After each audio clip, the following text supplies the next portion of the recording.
Hey kiddos, welcome to Honors Geometry video. Today we're going to take a look at putting some of our trig functions to use to do something that's actually useful. So this is just one small part of trigonometry, and I just thought, we don't really usually do it in honors geometry, but I just thought it's kind of fun just so you can get a little glimpse of something that's useful.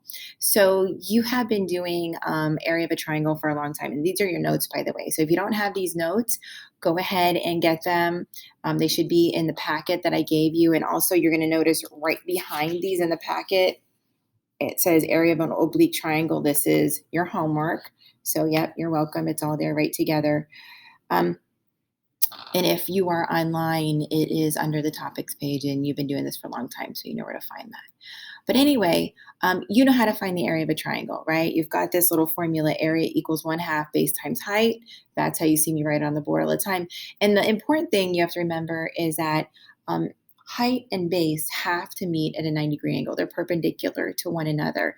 And so when we're talking about an oblique triangle, by the way, an oblique triangle is just any triangle that's not a right triangle. And when you think about it, a right triangle, we've studied these endlessly, haven't we? A right triangle, you can use the base and the height right here, right? Because they're perpendicular. So finding the area of a right triangle is super easy, but it's the ones that are not right triangles that we struggle with. So today I'm going to show you how your trig functions can help you out with this. So if you look at example 1, here's our focus.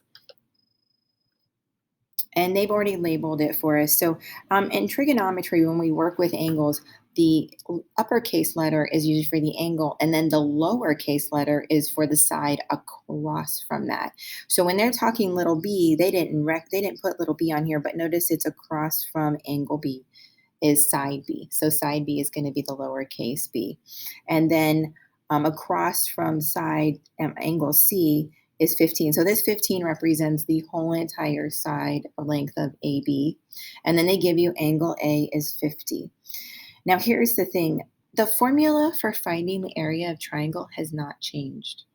It's not changed. We still have to use the area of our triangle equals 1/2 base times height. Now we've got the base, right? It's the 15. We need to find the height. And so that's where trig's going to help us, because once we drop this height, we have created a nice little right triangle here. Now, when you're looking at the right triangle, you can't look at the 15 anymore, because the 15 is, remember, it's the length of the entire base. Okay, so we're really just keeping our eyes up to this point right here. So we could call this like I guess I could put a number here. I don't want to. Okay.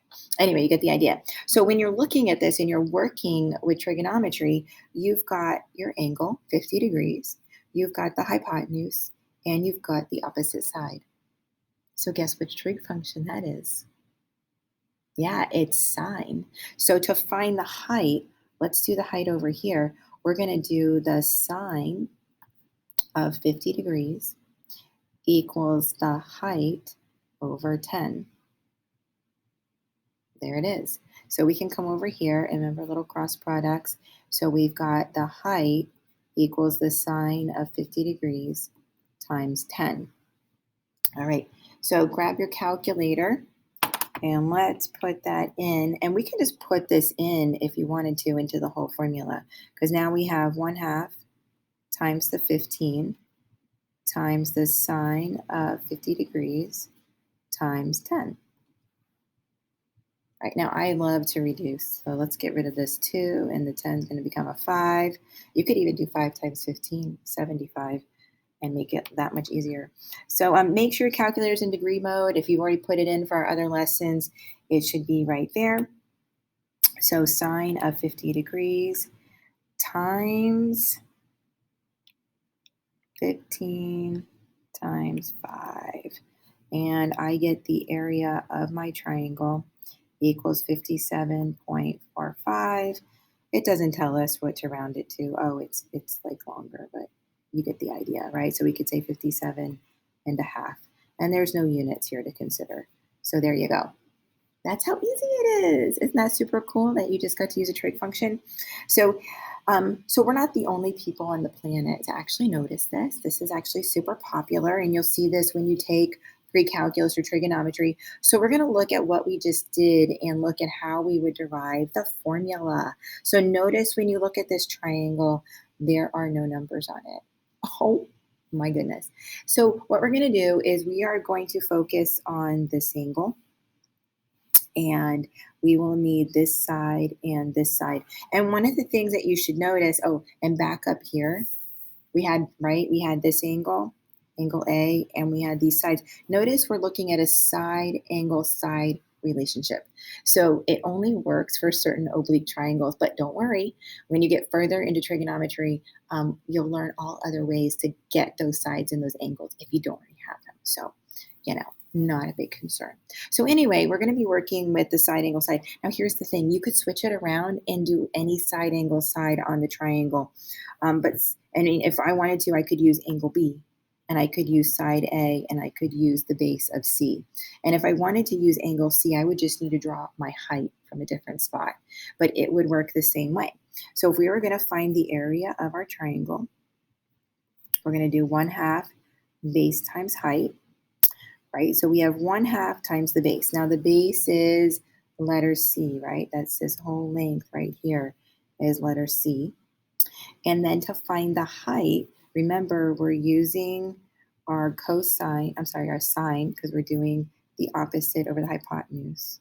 A little right angle action there. So we've got the sine of angle A equals our hypotenuse. I'm sorry, the height. It's not the hypotenuse. I'm so sorry. Over B, which is our hypotenuse, right? So sorry, this is the opposite side over the hypotenuse. Opposite side over the hypotenuse.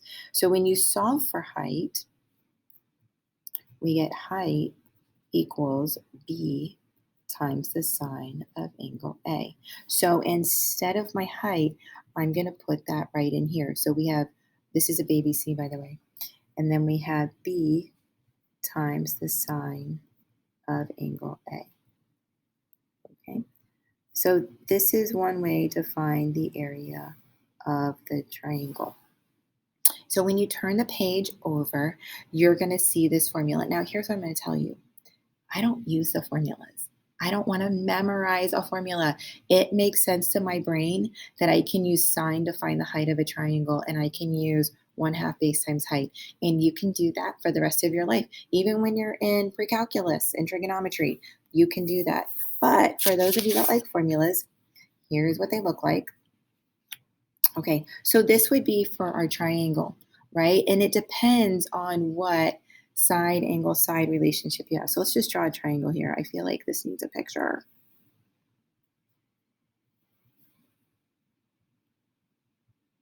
Maybe use a ruler. And you can label it ABC. All right, now, so here's the kicker. Opposite A is side A. Opposite angle C is side C. And opposite angle B is side B. And so when you're looking at doing it this way, you have A, B, and angle C. So that's your side angle side relationship. This is just representing with angle B, your side angle side relationship, right? Times AC. And this is for sine of angle A. And then you get the BC. So any angle and any side angle side relationship. So you might want to just say side angle side. That's what you're looking for. That's where the magic happens. All right, so in your homework, you are going to see lots of pictures that look like example 3, and they're all labeled for you. You can see that side angle side relationship. So you can use the formula, or you can use what we did in the beginning and just put the height in. Now here's the thing, the height has to come down to one of the sides, right? So if I were going to draw the height in this one, actually I'll do the height next. Let's do the formula first. So if we're going to do the formula, it would be like this. The area is going to equal 1/2 22 times 28 times the sine of 75 degrees. That's how easy it is. It's the side angle side relationship, and put it in, and there you go. So we can do this and get an 11. And then on our handy dandy calculator, we're going to do the sine of 75 degrees. Hit enter, times 11 times 28, voila. And the area equals 297.5. Okay, so there you go. And then let's say you don't want to memorize a formula because you're like, I don't know if I'm going to remember that if I take the SAT or not.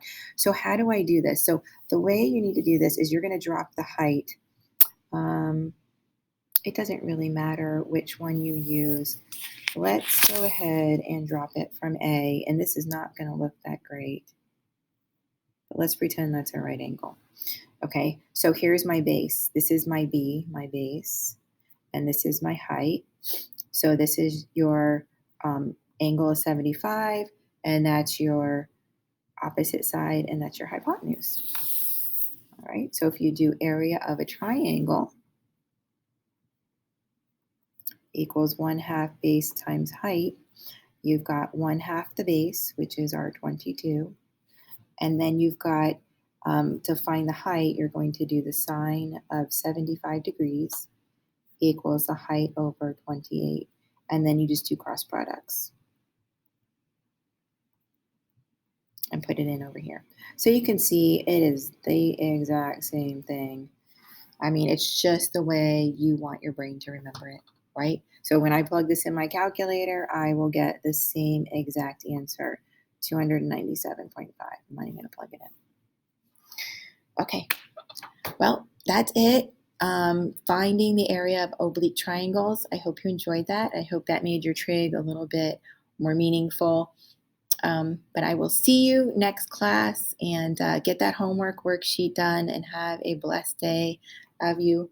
God bless you. Bye bye.